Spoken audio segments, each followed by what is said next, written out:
Ok, agora estamos começando. O nome da nossa live hoje é Os 4 tipos de fé. Imagina você a importância da fé para a vida cristã. A Bíblia chega até a dizer que sem fé é impossível agradar a Deus. Então nós temos, não sou só eu que falo isso é comum para todas as pessoas dizerem ou tratarem da fé em 4 dimensões, 4 tipos de fé. Então vamos lá para o primeiro tipo. Essa é uma palavra que algumas pessoas precisam para fortificar, ratificar seu conhecimento e sua posição de fé. O primeiro tipo de fé que nós chamamos é a chamada fé natural. A fé natural é aquela fé que todo mundo tem. Todo mundo tem a fé natural. Que é a fé natural?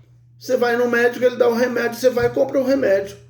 Essa é a fé natural que diz para você que se você comprar aquele remédio, você vai sarar. A fé natural é uma fé que todo mundo nasce com ela. Creiam, queremos ou não, todos nós acreditamos num ser superior. É a fé que acredita apenas. Só que essa fé não mexe com ninguém. Essa fé não muda o coração. Essa fé não estabelece vínculo. Essa fé não leva ninguém a se render. Nós dizemos que a fé natural ela está relacionada a um versículo muito triste da Bíblia, que você não pode ler ele para alguém e comparar. É Tiago 2,19, que diz assim: você que crê que Deus é um somente? Ah, ótimo! Os demônios também creem e tremem de medo. Quando nós dizemos que a pessoa precisa da fé natural, que tem a fé natural, todo mundo crê nisso. O cara não se entrega, mas ele crê na existência de Deus. Isso nós chamamos de fé natural.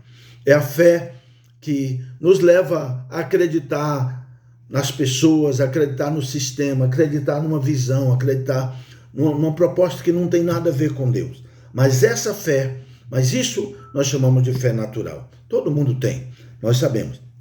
Que é a base para o próximo princípio da fé que nós falamos. Muitas pessoas entrando, falando aí fazendo perguntas, outros anunciando sua participação. Muito bem-vindos. Se você tem alguma pergunta, eu vou responder depois, porque agora fica meio difícil. Eu estou sem auxiliar, né? Quando você tem auxiliar, eu preguei essa palavra esses dias e algumas pessoas querem essa palavra assim gravada. Agora presta atenção. O segundo tipo de fé, nós chamamos a fé justificadora.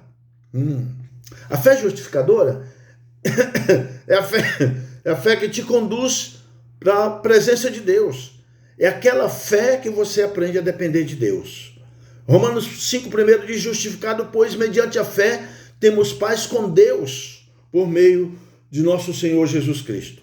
Essa fé justificadora é aquela fé que te põe cara a cara com o poder salvador de Deus. É a fé para a salvação, Efésios 2,8, porque pela graça sois salvos mediante a fé. E essa fé para a salvação nos leva a nos render. Você se prostra. Quando você crê em Deus, você se prostra. Aí o homem reconhece que é pecador. Quanto mais perto da luz nós chegamos, da luz de Deus, mais nós entendemos que precisamos do perdão dele. Essa fé justificadora, também chamada fé da salvação, nós chamamos também de fé da rendição. É aquela fé que te leva a prostrar.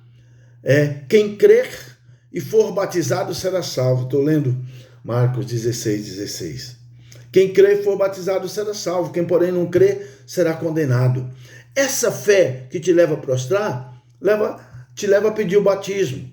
Quando tu vires alguém dizendo: eu acho que eu não estou pronto para ser batizado, é porque essa pessoa não se converteu. A primeira coisa que o novo convertido quer é entrar de cabeça na estrutura da fé. A fé da rendição. É a fé que nos livra do julgamento. Quem nele crê não é julgado. Estou citando aqui João 3,18. O que não crê, porém, já está julgado. É a fé que te leva a depender de Deus, porque Deus enviou seu Filho ao mundo para que todo aquele que nele crer não pereça, mas tenha a vida eterna. É a fé que te faz correr para a palavra de Deus. É a fé que te faz ouvir a palavra de Deus. A fé justificadora é aquela fé que te leva a depender de Deus, dizendo: eu não quero me perder. Que coisa boa, né? Como é bom isso. Eu lembro quando eu entendi o Evangelho. Gente, aquilo mexeu demais comigo. Foi algo assim extraordinário, que eu não cabia em mim mesmo. Olha o que diz João 5:24. Eu digo a verdade para vocês: quem ouve a minha palavra e crê naquele que me enviou tem a vida eterna. Tem a vida eterna. Essa fé que te leva a depender de Deus para a vida eterna. O carcereiro, quando ele viu o poder de Deus, nasceu nele essa fé, lá em Filipos. E ele perguntou: o que eu faço para ser salvo? E Paulo e Silas responderam em Atos 16:31. Crê no Senhor Jesus e serás salvo, tu e a tua casa. Glória a Deus, aleluia. Essa é a fé. É aquela fé um tanto infantil, mas que você descobre, você não sabe se ri ou se chora, ou às vezes você faz os dois, né? É a fé que te leva a confessar o seu pecado, confessar o senhorio de Jesus. Essa é a fé que a Bíblia diz: o meu justo viverá pela fé. O que é viver? É não ter a segunda morte. Aqui, esse viverá pela fé é uma referência que nos livra da segunda morte, que é a condenação eterna. Romanos 10:9. Se com a tua boca confessares a Jesus como Senhor. É essa fé que me leva a fazer isso. Se eu confessar Jesus como Senhor e no meu coração eu crer, precisa crer, que Deus o ressuscitou dos mortos, eu serei salvo. Glória a Deus. Que bom que você que está me ouvindo aí, você já tem esses dois tipos de fé. A fé natural todo mundo tem, né? E a fé justificadora, a fé da rendição, aquela fé que você se entrega, você também tem. Glória a Deus. Agora nós vamos para os dois próximos tipos de fé. São um pouquinho mais exigentes, mas são maravilhosos. O terceiro tipo de fé é que nós chamamos a fé como fruto do Espírito Santo. Glória a Deus. O Espírito Santo nos enche de fé. O Espírito Santo, ele planta a fé no meu coração. Olha o texto de Gálatas 5:22. Mas o fruto do Espírito é amor, alegria, paz, longanimidade, benignidade, bondade e fidelidade. Essa palavra fidelidade é pistis. Pistis é fé. Simplesmente é fé. Os tradutores acharam melhor colocar a fé do fruto do Espírito como fidelidade. É a fé convincente, aquela convicção de crença que você tem. É isso o Espírito Santo que nos dá. Presta atenção, essa fé, como fruto do Espírito, é uma fé um pouquinho diferente da fé justificadora, é uma fé um pouquinho diferente da fé natural. É a fé que te leva para o clamor.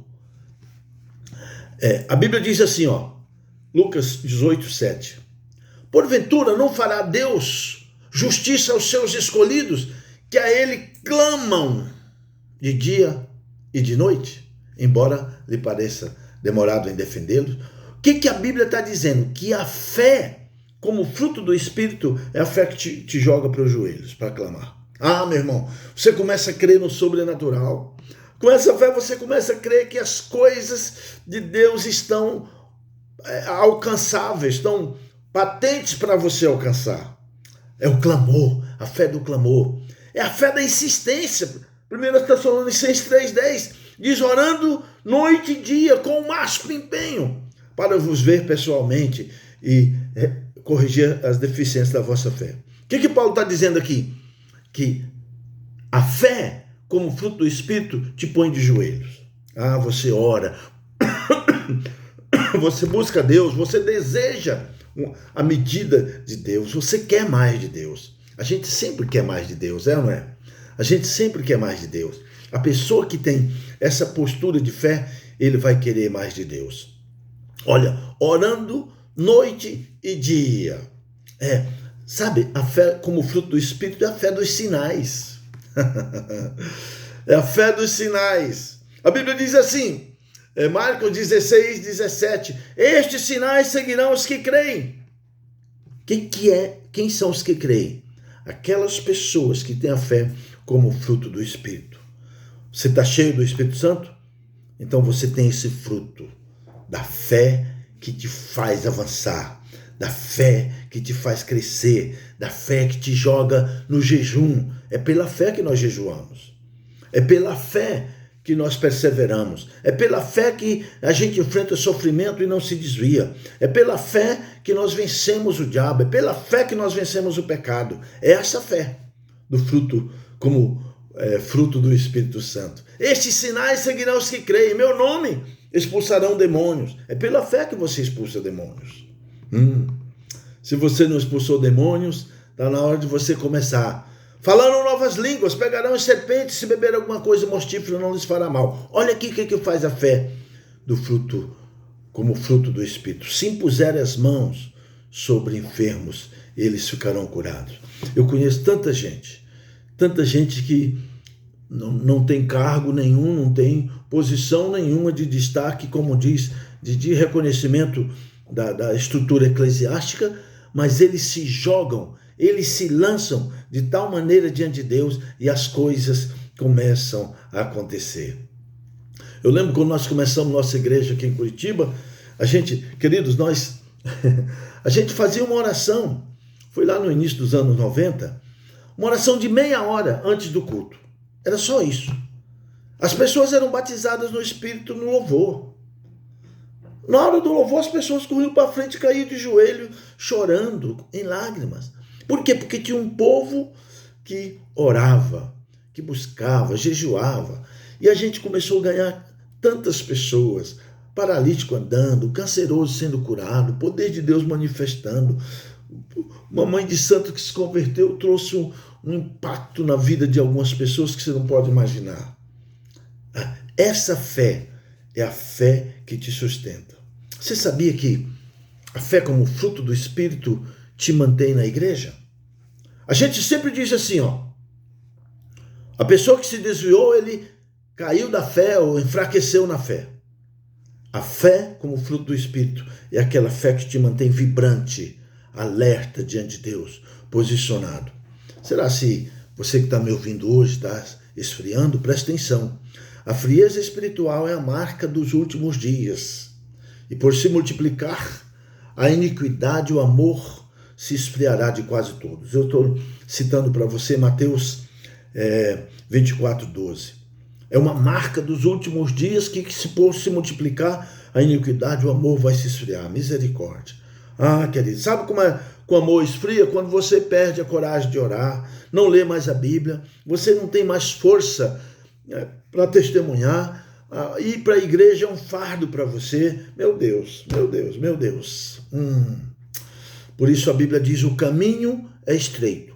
A fé como fruto do Espírito te leva pelo caminho estreito e não te deixa fraquejar. Ela não te deixa procurar o descanso aqui. Você sabia que nosso descanso não é aqui?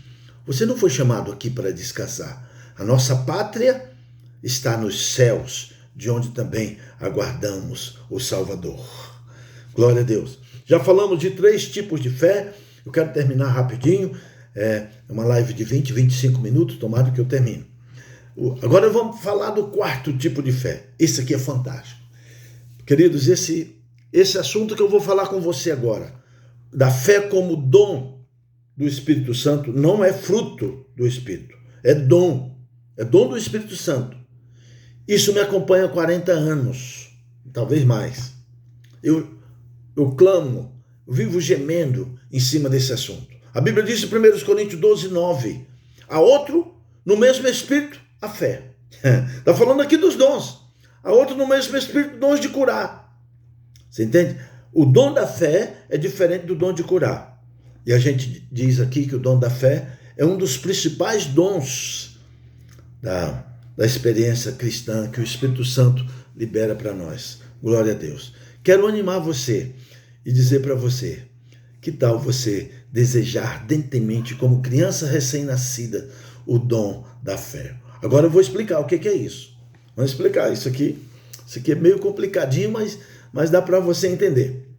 A primeira coisa que temos que explicar sobre o dom da fé, que é uma medida de fé consciente que você recebe de Deus. Você tem consciência da medida de fé que você recebeu de Deus. O dom da fé é uma medida consciente que você recebe de Deus. Romanos 12:3 diz: porque pela graça que me foi dada, digo a cada um dentre vós. Eu estou mudando o olhar aqui porque eu estou lendo aqui no computador. Digo a cada um dentre vocês. Não pense de si mesmo além do que convém. Antes, pense com moderação, segundo a medida da fé que Deus repartiu a cada um. O que Paulo está dizendo? Paulo está dizendo que você tem uma medida de fé. E eu tenho outra medida de fé. Eu li Romanos 12:3. A medida de fé, essa medida de fé que nós temos, é algo dado por Deus que você conquista nos joelhos, que você vai atrás e que Deus libera para você. É isso que nós chamamos. E a gente chama isso, a medida da fé, como algo sobrenatural que extrapola todo o entendimento humano. Agora presta atenção. Eu quero chamar a sua atenção para algumas experiências. Nós temos no Velho Testamento algumas pessoas que marcaram a sua época. Quase todos os profetas foram assim. Mas principalmente Elias, Eliseu, Josué, eles marcaram o seu tempo com essa medida da fé. Olha o que Elias diz. Eu falei que é uma medida consciente. É uma medida que você sabe que tem. É uma medida de fé que você sabe que tem. Olha o que a Bíblia diz. 1 de Reis, capítulo 17, versículo 1 diz: então Elias, o tesbita dos moradores de Gileade, disse a Acabe. Ele tinha orado para não chover. Disse a Acabe: tão certo como vive o Senhor, Deus de Israel, perante cuja face estou, nem orvalho, nem chuva haverá nesses anos, segundo a minha palavra. O quê? Não era segundo a palavra de Deus? Não é segundo o anjo? Não é segundo a palavra que o Espírito revelou? Não. Olha o que Elias disse. Não vai chover segundo a minha palavra. Você acha que Elias tinha consciência da sua medida ou não? Elias tinha consciência da sua medida de fé, querido. E ele sabia que a sua palavra era a palavra que trazia os eventos que ele profetizava. Pensa um homem desse. Não vai chover segundo a minha palavra. Elias tinha esse entendimento. Pensa Eliseu, discípulo de Elias, né? Pensa Eliseu. O homem tinha uma medida de fé tão grande que mesmo depois de morto, jogaram um morto em cima dos ossos dele e o homem ressuscitou. Pensa nisso. Pensa na força dessa medida de fé. Mas eu quero ler um texto com você de 2 de Reis, capítulo 5, versículo 8, sobre Eliseu, que diz assim, o texto diz assim: fala de Naamã, o leproso, que o rei da Síria, lá de Damasco, mandou Naamã falar com o rei de Israel. Não me lembro agora, parece que era Jorão, o rei. Olha, logo chegando meu servo Naamã, quero que tu o cures da sua lepra. O rei rasgou as suas vestes, ficou indignado. Será que ele acha que eu sou Deus para curar uma lepra e tal? Eliseu ouviu que o rei rasgara as suas vestes. Ouvindo, porém, Eliseu, homem de Deus, que o rei de Israel rasgara as suas vestes, mandou dizer ao rei. Ele mandou possivelmente Geazi, seu servo: por que rasgaste as tuas vestes? Deixa o leproso, aqui não tem um leproso, eu só estou falando para você lembrar. Deixa-o vir até mim e saberás que há profeta em Israel. Nunca ninguém tinha curado alguém de lepra, a não ser no caso de Míriam, que Deus deu 7 dias para ela e Deus mesmo a curou. Nunca! Mas Eliseu conhecia, ele tinha consciência da sua medida de fé. Ouça isso. Pedro chega na porta do templo. Pedro chega na porta do templo, tem um coxo lá pedindo esmola, na porta chamada Formosa. E o coxo estende a mão e diz: por amor da sua mãe, A mãe aqui, por minha conta, ele sempre pede, na última instância, né? Ele sempre fala, por amor da sua mãe, por amor de Deus, dá uma esmola. E Pedro disse, prata e ouro não tenho. Eu estou citando para você o texto de Atos capítulo 3. Mas o que eu tenho te dou. Em nome de Jesus o Nazareno, anda. E ele não andou. Pedro mandou ele levantar, ele não levantou. Pedro pegou ele pela mão direita. A Bíblia diz que Pedro pegou pela mão direita e o levantou. E disse, eu te mandei andar, anda.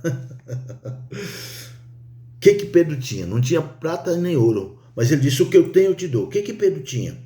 Uma medida de fé. Uma medida consciente de fé, querido. É aquilo que faz a grande diferença na nossa vida. Se tu tiveres uma medida de fé, a tua vida nunca mais será a mesma. Nós temos a medida, mas eu estou falando dessa medida do dom que a Bíblia fala, do dom da fé. Ouça, Pedro tinha a medida da fé. Mandou o homem levantar, ele ficou demorando. Pedro foi, pegou ele pela mão e disse, eu te mandei levantar. Levanta. Olha a intrepidez desse homem. Olha a coragem de Pedro. Isso é o dom da fé. Agora deixa eu explicar algumas coisas aqui para você que são difíceis. Algumas coisas são difíceis da gente entender e direcionar. O dom da fé não ora por ninguém.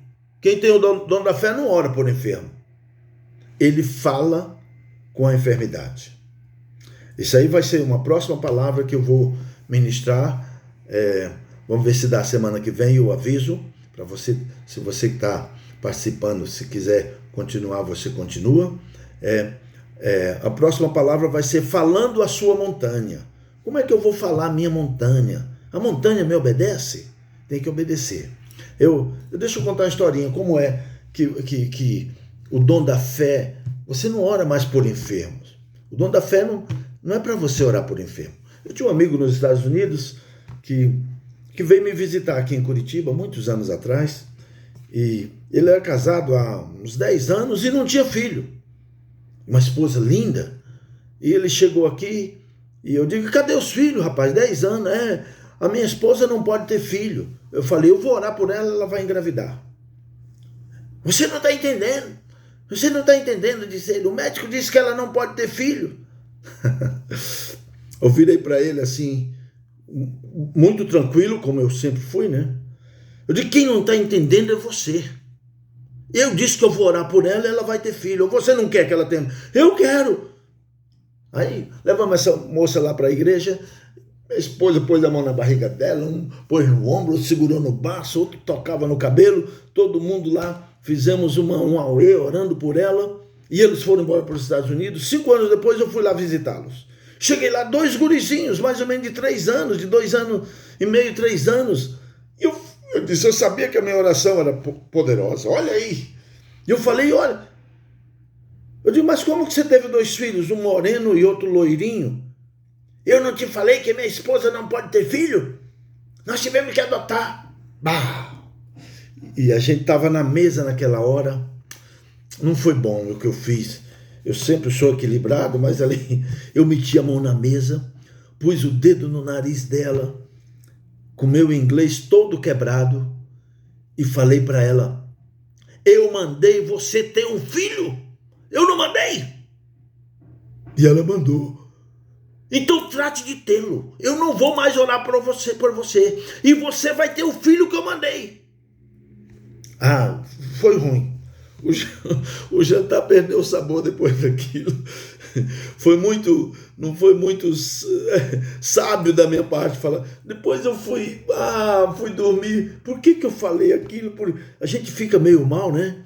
Fica meio mal. Tudo bem, vim embora. 3 meses depois eu recebo a carta. Recebi uma carta enorme assim. Ela dizendo, Irene, eu estou grávida. E depois eu fui lá conhecer esse menino. E ela falou para ele é o responsável por você. Eu digo, eu não, foi Deus que é o responsável. Ouça, o dom da fé diz para você assim, o dom da fé fala a sua montanha. Eu vou avisar quando nós vamos ter a palavra sobre falando a minha montanha. Falando a minha montanha. Ouça isso que eu vou dizer. Se você é criança assim na fé, novinho, aguenta firme aí.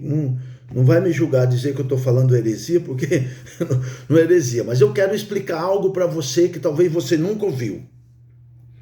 Em Marcos 11:22 diz assim: ao que Jesus lhe disse, tende fé em Deus. Só que a nossa tradução não é essa. Em Marcos 11:22, o texto original é assim: tende a fé de Deus. Bah, como é que eu vou entender a fé de Deus? Deus precisa de fé? Deus tem fé? O que é isso? Gente, é muito triste quando nós não entendemos algumas coisas e às vezes a gente passa batido. Ouça isso. Deus tem alguém maior do que ele para crer? Não. Então ele tem que crer em si mesmo. Ouça, o que eu falei no início? Uma medida consciente de fé. Uma medida consciente de fé. Agora, essa consciência não é racional. Você já viu uma consciência que não é racional? Não existe. Só essa que eu estou falando. Toda consciência passa pela razão. Se passa pela razão, é racional. Mas a fé é uma consciência irracional. Por quê? Porque não passa pela razão. A fé é aquela consciência que você não sabe como sabe e às vezes não sabe nem por que sabe, mas você sabe que sabe. Quando você dá uma palavra profética, quando você diz para alguém vai acontecer isso, e a pessoa diz, como é que você sabe? Eu não sei como sei, eu só sei que sei.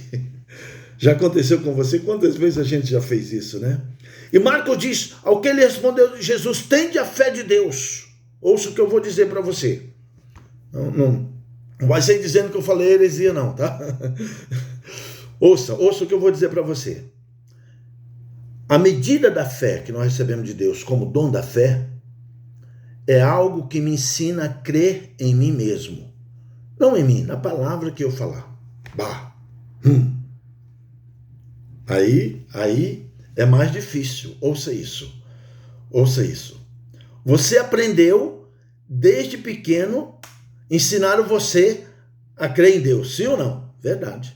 Ensinaram você a crer em Jesus, sim ou não? Ensinaram você a crer na Bíblia. Ensinaram você a crer até nos pastores ungidos, nas pessoas que oram. Ensinaram a gente a crer até na igreja. Mas nunca ninguém ensinou você a crer em si mesmo. Isso é perigoso, hein? Isso é perigoso. Se você não tiver a medida da fé, você vira seu Deus. Não é isso que nós estamos falando. Não é crer como se você fosse Deus. Não tem nada a ver isso. É crer na medida que Deus te deu. É como Eliseu disse, manda ele até mim e saberás que há profeta em Israel. Você entende? Manda ele até mim. Fui chamado uma vez lá em Caxias do Sul, no Rio Grande do Sul, para orar por uma senhora que tinha sido desenganada pelo médico. Nós estávamos num momento de muita gente cancerosa sendo curada. E o filho daquela senhora, era um obreiro nosso lá, e ele disse, pastor, vamos lá orar pela minha mãe. Minha mãe foi desenganada, está em casa. E eu digo, então você diz para ela que amanhã tá hora eu vou lá curá-la. Eu vou lá para curar. Essa palavra a gente usa, ela tem um aspecto muito importante na vida da pessoa. Foi o que Jesus disse para aquele pai, o centurião, lá em Mateus 8. Eu vou curar o seu servo. E ele disse, não, eu não sou digno que entre na minha casa. Aí eu cheguei lá para falar com aquela senhora, eu vim aqui curar você. Eu falei para ela, eu vim aqui curar você. Você hoje vai ficar boa. E aquela mulher ficou muito mal. Ela disse, não, muitos pastores já oraram por mim. Você vai ter que ter fé demais, meu filho, porque muitos já oraram por mim. Eu estou preparada para encontrar com o meu Senhor. Uma senhora já de idade. Você acha que eu orei por ela, para ela ficar boa? Não adianta. Nessa hora não adianta. Ela queria partir com Jesus. Orei lá com ela, mas não para a cura. Quase que eu orei pedindo ao Senhor para empacotar e levar. Pouco tempo depois ela faleceu, realmente. Essa medida da fé diz para nós que eu tenho uma palavra de Deus que vai funcionar. Não vai chover durante 3 anos, os próximos anos, segundo a minha palavra disse. Agora presta atenção. Deixa eu ler um texto aqui para você, para confirmar o que eu estou falando. Para mim, o maior versículo da Bíblia é Marcos 11, 23. Não é Esté 8, 9 não, né? Esté 8, 9 é o maior versículo em extensão, né? Marcos 11, 23 é o maior versículo. Por quê? Porque esse versículo ensina você a crer em você mesmo. Ouça isso. Porque em verdade vos afirmo que se alguém disser, ouça a palavra, ele está dizendo, Jesus está dizendo que você tem que dizer. Em verdade vos digo que se alguém disser a este monte, ergue-te e lança-te no mar, e não duvidar em seu coração, mas crê que se fará o que diz, assim será com ele. Eu vou destrinchar aqui. Olha o que a Bíblia está dizendo. Se alguém disser ao monte, ergue-te e lança-te no mar, ou você acha que a Bíblia está exagerando? Não, Jesus nunca exagerou nada, querido. Jesus nunca exagerou nada. Ergue-te e lança-te no mar. E não duvidar no seu coração, mas crê que a palavra de Deus diz? Não, aqui não diz que é a palavra de Deus. Crê que Jesus diz? Não diz que é para crer no que Jesus diz. Crer no que Deus fala? Não é para crer no que Deus fala. Está dizendo, mas crê que se fará o que você mesmo diz. Bah, presta atenção, que palavra, gente. O que a Bíblia está dizendo?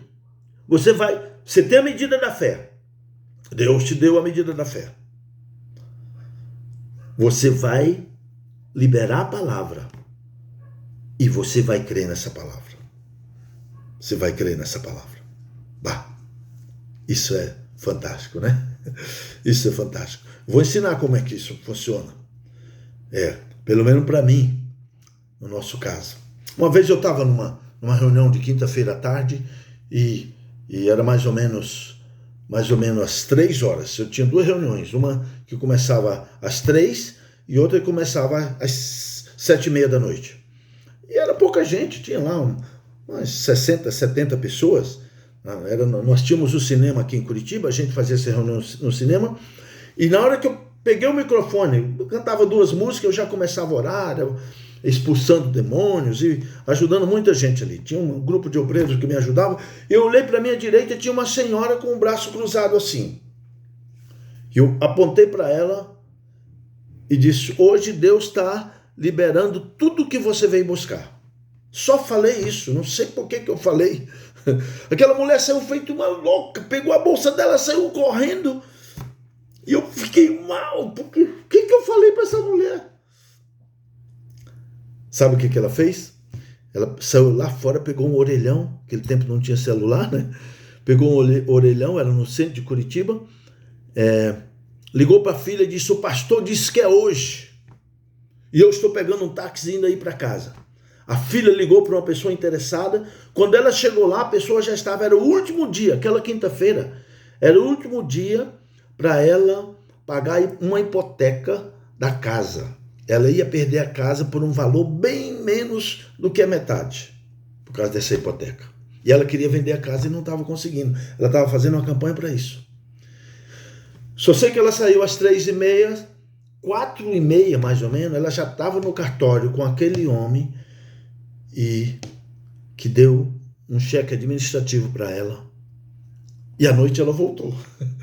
Fiquei tão contente quando ela veio.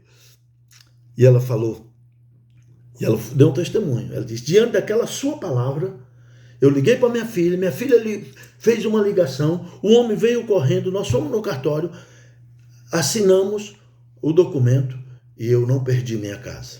Olha o que é isso, querido. A medida da fé te ajuda a posicionar o sobrenatural. Meu Deus, que coisa. Olha como Deus é.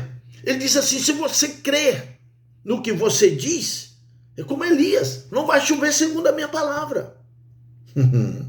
Agora eu vou explicar como é que acontece isso. A fé, ouça, a medida da fé vai da boca para o coração. Você nunca ouviu falar isso? Talvez você já ouviu, mas tem que ser meio doido para falar um negócio desse que eu estou falando para você, ó. Presta atenção. Isso que eu ia terminar em 20 minutos, já tem 35, mas eu estou terminando. A fé vai da boca para o coração. Romanos 10:8 diz, porém, o que diz? A palavra está perto de ti, na tua boca e no teu coração. Isto é, a palavra da fé que pregamos. Glória a Deus. A palavra está na tua boca e no teu coração. A Bíblia diz que nós cremos, por isso que falamos. Aqui está dizendo, nós falamos, por isso que cremos. Eu falo e creio no que eu falo. Eu creio e falo o que eu creio. É mais ou menos por aí. É mais ou menos por aí. O que a Bíblia está dizendo?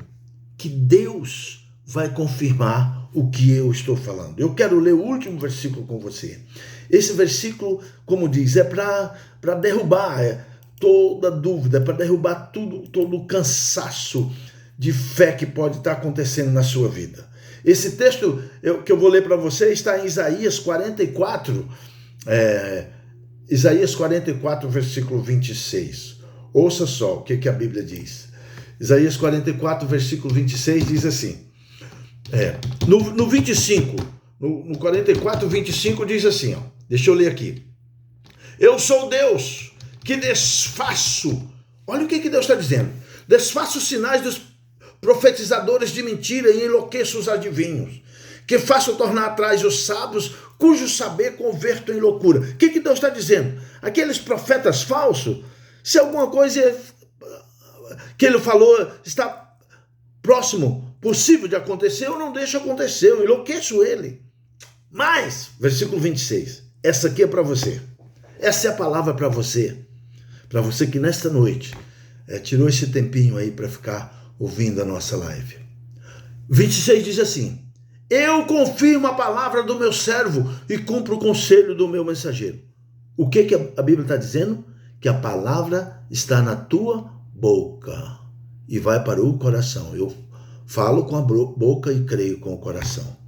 A palavra está na tua boca e vai para o teu coração. Querido, eu quero te abençoar nesse instante. Busca de Deus uma medida de fé. Eu tenho certeza que tem milhares precisando da tua ajuda e da intervenção da tua fé. Senhor, abençoa o meu amado, minha amada irmã, agora que está nos ouvindo, e te peço em nome de Jesus, sela as nossas vidas com a tua medida de fé. Nós queremos impactar a nossa geração com uma palavra de restauração e de vida. Que o favor de Deus esteja contigo, meu irmão, para a glória de Jesus. Amém e amém.